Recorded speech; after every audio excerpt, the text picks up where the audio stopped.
Hi everyone. So today we are going to start with the next topic, scientific management.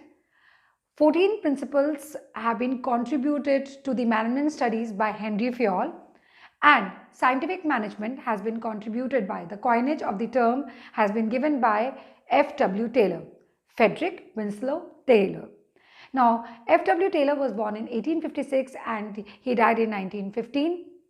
He worked as a mechanical engineer, and he has contributed to the management studies. He said that there is one best way of doing work.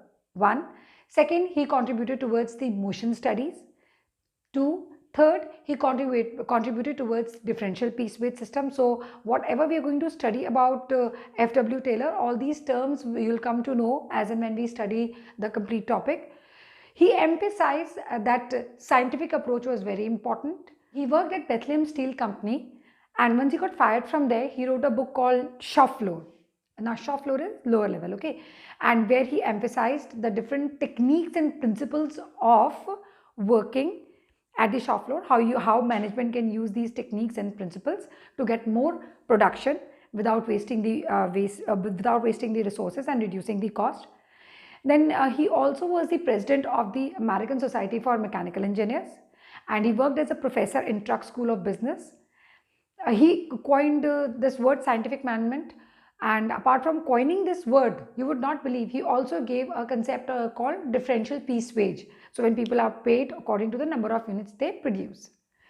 Now coming to the definition of scientific management, what exactly do we mean by scientific management? Scientific management means knowing exactly what you want men to do and seeing that they do it in the best and cheapest manner, that is by reducing the wastage as well as the cost of production. So we'll come to the definition. I have encircled the words for you. Means knowing exactly what you want your men to do and seeing that they do it in the best way, cheapest way. So that is without wastage and by decreasing cost of production. What we are going to start off is with the principles of scientific management. First is science, not rule of thumb. Now, rule of thumb means traditional. Science means scientific approach, scientific inquiry, scientific process, scientific method. What I'll do is I'll explain you line by line because these principles are a little difficult to understand. Few principles were very easy. Now, these principles are being used at the shop floor level. So if I explain you first and then I come back to this and then I again explain you, that would be a lot of wastage of time. So what we are doing is science, not rule of thumb means what? Taylor emphasized on science, not rule of thumb. Like I told you, rule of thumb is traditional, right? Scientific approach is latest. Scientific approach in production, process, methods. So one best way to do the work and using scientific technology. See, when you talk about science, not rule of thumb, you're just keeping an option open for yourself that whatever we are doing it exactly the way we are supposed to do. We are not waiting for hit and miss method or hit and trial method. बहुत simple सा इसका example देती हूँ मैं आपको. आपने एक दीवार पे कील लगानी है, ठीक है? कील कैसे लगाओगे? आप उठाते हो, हाथ से कील लेते हो, ठक ठक ठक हथौड़े से ठोक देते हो, हैमर से नेल लगा देते हो, ठीक है? कई बार वो कील लगती है, कभी गिर जाती है, कभी कुछ हो जाता है. आपके पास ड्रिलिंग मशीन है, आप उसको ड्रिल करते हो, आप उसमें वो उसका एक सॉकेट सा होता है वो लगाते हो, उसके बाद उसमें वो नेल लगाते हो, उसको टाइट करते हो, स्क्रू करते हो, एग्जैक्ट जगह पे लग जाती है, कोई भी प्रॉब्लम नहीं आती. जो ये ड्रिलिंग मशीन के साथ है ना, ये साइंटिफिक मेथड है. जो पहले वाला था वो क्या था? Rule of thumb. समझ आया? सो क्या है? Rule of thumb is traditional. ये ट्रेडिशनल है क्योंकि इसमें हम क्या नहीं करते, does not involve thinking before doing. हाँ, सोच के काम नहीं करा. Basically it involves hit and miss method. लग गया तो लग गया, नहीं लगा तो दोबारा कर लेंगे. No, that we don't want. So job is performed on scientific inquiry and intuition on experience, not hit and trial method. No, according to Taylor, there is only one best method to maximum efficiency. So scientific method requires first cause and effect relationship, second scientific tools, scientific methods, scientific equipments. Like for example, internet revolution है. क्या है? It is scientific approach instead of rule of thumb. Now what is the purpose of science not rule of thumb? That means हम ये कह रहे हैं कि rule of thumb नहीं होना चाहिए, साइंस होना चाहिए। इसका पर्पस क्या है? पर्पस क्या है? Help to know the fair days work. आप एक दिन में कितना काम कर सकते हैं। Helps in saving human energy. Of course yes. आप अननेसेसरली हिट एंड मिस करी जा रहे हैं कि जब ठीक होगा तब हो जाएगा, हम वो चाहते ही नहीं ना। साइंटिफिक प्रोसेस यूज करो, साइंटिफिक मेथड करो, scientific cause and effect relationship के साथ देख के ये काम को एग्जैक्टली जैसे करना है वैसे करके काम खत्म। That's it, nothing else, right? Next is our harmony not discord. Now what do we mean by harmony? Harmony मतलब क्या? पीस। डिस्कॉर्ड मतलब लड़ाई। क्या है ना कि हम जब बात करते हैं हार्मनी नॉट डिस्कॉर्ड की, तो हम बात कर रहे हैं फैक्ट्री लेवल की, ठीक है? Because he was always talking about the fact shop floor level. Factory production में जो है टेलर ने एम्फेसाइज किया था। तो क्या होता है जब वर्कर्स होते हैं ना, उनकी लड़ाई किस बात पे हो जाती है? जब मैनेजमेंट उनको अच्छे से ट्रीट नहीं करती, किसी भी रीज़न से हो, किसी भी रीज़न से। मैनेजमेंट को कभी भी वर्कर्स को ट्रिक नहीं करना चाहिए, ना ही वर्कर्स को मैनेजमेंट को ट्रिक करना चाहिए, क्योंकि किसी भी ऑर्गेनाइजेशन में दोनों इकट्ठे चाहिए। अगर एक भी जना नहीं है ना, तो काम कभी कंप्लीट नहीं हो सकता, या एक की भी कमिटमेंट लेवल नहीं है तो काम कभी नहीं हो सकता। तो instead of tricking each other और बुफूलिंग ईच अदर और just trying to make try to being sly with each other, हमें क्या करना चाहिए? कोऑपरेट करके काम करना चाहिए। हार्मनी नॉट डिस्कॉर्ड का यही मतलब है। वो कहते हैं कंपटीशन की जगह क्या होना चाहिए? कोऑपरेशन होना चाहिए। कैसे होना चाहिए? क्योंकि हम बात कर रहे हैं कि हमारे को हार्मनी चाहिए, पीस चाहिए, डिस्कॉर्ड नहीं चाहिए, लड़ाई नहीं चाहिए। इसने एक वर्ड कॉइन किया था यहाँ पर, एक टेक्निक कॉइन की थी जिसको बोलते हैं मेंटल रिवोल्यूशन। मेंटल रिवोल्यूशन का मतलब होता है change in the attitude of workers and management. Instead of tricking each other और instead of trying to take advantage of each other, both should work in unison. आते हैं harmony not discord. Group of people working together should carry out work in harmony. Harmony मतलब peace, शांति। Harmony मतलब यहाँ पर mutual give and take, आपस में। That is change of attitude of workers and management towards one another from competition to cooperation. क्योंकि कौन ज़्यादा कॉन्ट्रीब्यूट करता है? ग्रुप ज़्यादा कॉन्ट्रीब्यूट करता है, इंडिविजुअल्स कम कॉन्ट्रीब्यूट करते हैं। Manager to share the gains of productivity with workers. अगर आपने वर्कर्स को प्रॉमिस किया ना किसी चीज़ के लिए, तो उनके साथ उस प्रोडक्टिविटी का गेन शेयर करो। उनका बेवकूफ़ में बनाओ कि हम आपसे शेयर करेंगे और कभी शेयर नहीं करा, तो अपने आप ही हार्मनी नहीं रहेगी ना, पीस नहीं रहेगी। Workers are to work with loyalty, discipline and devotion. Once you are very clear with them in terms of this, of course, workers are going to be very nice to you. अब क्या है यहाँ पर हमने क्या दिया? He advocated for the word mental revolution. मैंने अभी बताया change in attitude of both workers and management. Instead of tricking each other, they should try and work in cooperation with each other. यहाँ पर दिया हुआ है Japanese culture. You know what exactly do we mean by Japanese culture? Japan में अगर worker की लड़ाई जाती है ना मैनेजमेंट के साथ, तो वो कभी भी कुछ नहीं करते। They don't go on strike and they will not do anything else. वो क्या करते हैं? ब्लैक बैजेस पहन लेते हैं और ये दिखाते हैं मैनेजमेंट को कि जी हम काम कर रहे हैं, हम ओवर टाइम काम करेंगे, हम और भी काम करेंगे। यूजुअली 8 आवर्स की शिफ्ट होती है, वो ओवर टाइम काम करते हैं। क्या होता है जब आप किसी को इरिटेट करना चाहते हो ना, तो आप वो काम करते हो जो उनको पसंद नहीं आता। तो आप ओवर टाइम काम कर रहे हो, ब्लैक बैजेस पहन के काम कर रहे हो, किसी से बात नहीं कर रहे हो, अपने में लगे हुए हो, कोई ब्रेक नहीं ले रहे हो। क्या हो जाता है? मैनेजमेंट इरिटेट हो जाती है कि ये क्या कर रहे हैं। बल देती हूँ। अभी recently what happened in Japan, वहाँ पर जो एक बस कंपनी थी उसके मैनेजमेंट और ड्राइवर्स की लड़ाई हो गई। तो लड़ाई हुई तो ड्राइवर्स ने क्या करा? बस चलाना नहीं छोड़ा, उन्होंने अपनी सर्विसेज बंद नहीं करी। जितने भी लोग आते थे वो बस राइड करते थे, बट उन्होंने क्या करा? पैसेंजर्स से टिकट के पैसे लेने बंद कर दिए। ऐसे में क्या हुआ? कंपनी को नुकसान, रेवेन्यू नहीं जनरेट हो रहा था, लेकिन सर्विसेज प्रोवाइड हो रही थी। तो क्या? This is a way to work. Japan में वो काम नहीं रोकते, they never stop the work. They say we never stop the work, we'll never stop the production, we'll not do anything, but we will not work as per your liking. तो ये एक और example था। यहाँ पर purpose क्या है harmony not Discord का? कहते हैं म्यूचुअल गिव एंड टेक, आदान प्रदान, ठीक है? Harmony, it increases peace and group contributes more than an individual. Undoubtedly, group contributes more than an individual. Next, we switch over to the principle. The other principle is cooperation, not individualism. What do we mean by cooperation, not individualism? I'll explain it to you. थोड़ा सा ना हम ये harmony not discord को extend कर देंगे ना, तो इस principle पे आ जाएंगे. It is extension of harmony not discord. Exactly same.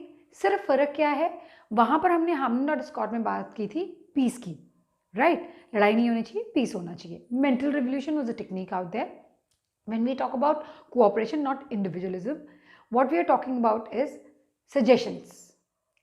Initiative में हमने हेनरी फ्योल के प्रिंसिपल में सजेशन किया था, यहाँ पर भी हम सजेशन फ्रॉम द एम्प्लॉयज़ मांगते हैं और बोलते हैं कि उनके सजेशंस को वेलकम करना चाहिए कॉस्ट को कम करने के लिए. अगर हम ऐसे मिलके काम करते हैं, इंडिविजुअलिस्टिक अप्रोच नहीं रखते हैं, तो ऑर्गेनाइजेशन गोल्स अचीव करना ईजी हो जाते हैं. At the production level also, मतलब सबका सेम है, working towards the same criteria. तो कैसे है? It is extension of harmony not Discord. थोड़ा सा एक्सटेंड कर दिया हार्मनी नॉट डिस्कॉर्ड को, क्या मिल गया हमें? Cooperation not individualism. Competence should be replace by cooperation. Again same word same चीज़ ये आ रही है क्योंकि ये एक्सटेंशन है. ये आपका बोर्ड क्वेश्चन भी हो सकता है. Right, there should be mutual cooperation and sense of goodwill. विश्वास होना चाहिए एक दूसरे पे. Managers and workers develop understanding. Of course they have to, if they have to cooperate, they have to develop some kind of understanding. Employ to be involve in the process of setting standards. तो आप क्या है, उनको अगर involve करो standard set करने के लिए, इसका मतलब उनकी सजेशंस को क्या कर रहे हो? वेलकम कर रहे हो. You are not turning a deaf ear to them. Right, for of course that will increase the commitment and loyalty of the employees. Employees become more committed. Also, management should not close ears to constructive suggestions. No deaf ear to the constructive suggestions. You have to give it. According to Taylor, there should be equal division of work. काम होना चाहिए, responsibility होनी चाहिए between employees and management. और यहाँ पर भी paternalistic style same as it is आता है. वो कहते हैं कि मैनेजमेंट को ना पेरेंट की तरह काम करना चाहिए एम्प्लॉयज़ के साथ.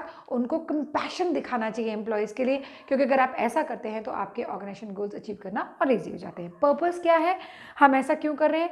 गुडविल को बढ़ाने के लिए, अंडरस्टैंडिंग को बढ़ाने के लिए. किसमें? मैनेजमेंट और वर्कर्स. क्योंकि अगर दोनों मिलकर काम करेंगे तो काम हमेशा बेटर होगा.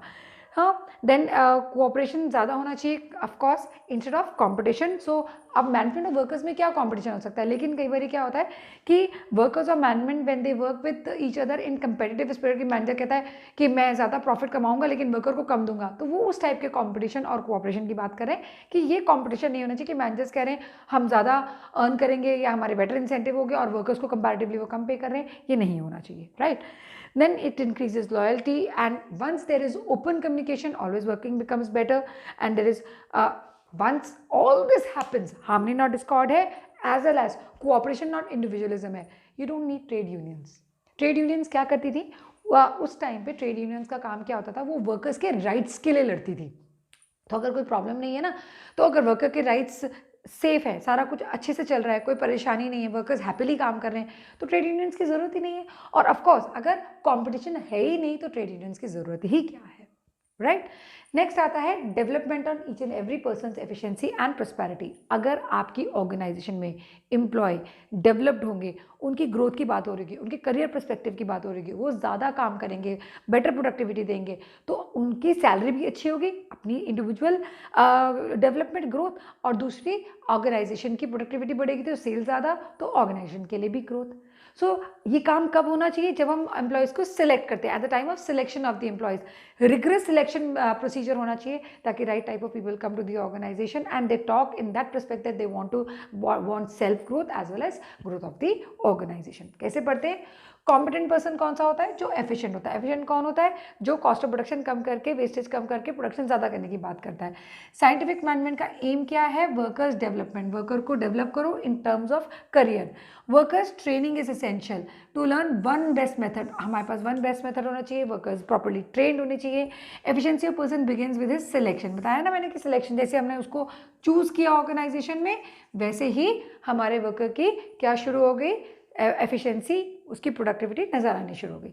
Worker should be selected scientifically. हाँ, मैंने बहुत बार ये वर्ड यूज़ किया है. नेपोटिज्म नहीं होना चाहिए, पार्शियलिटी नहीं होनी चाहिए.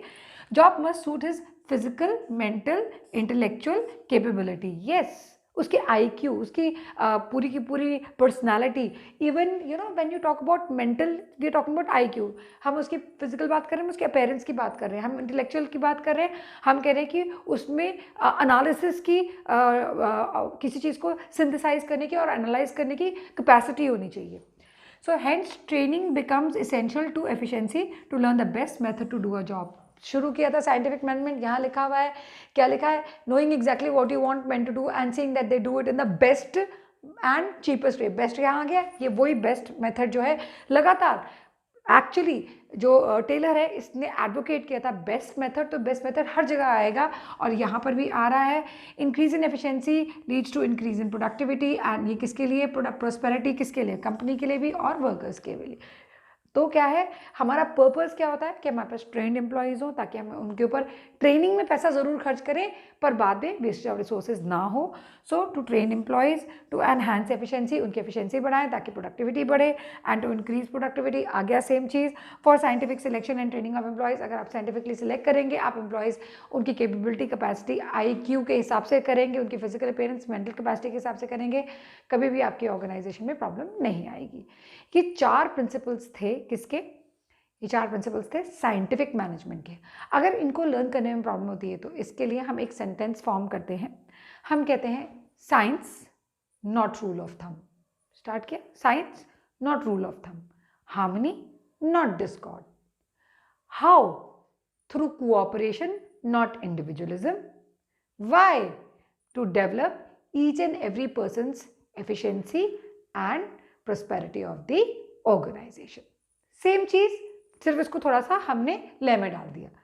Science not rule of thumb, harmony not discord, किस लिए करना है, क्या है, for what purpose, cooperation not individualism, and कैसे यहाँ पर development of each and every persons efficiency and prosperity of the organisation.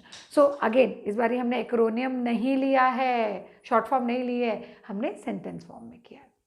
Thank you. I hope you followed the video. Enjoy yourself. Happy learning. And I hope that you actually are able to understand scientific management. Next video, I'll take up techniques of scientific management.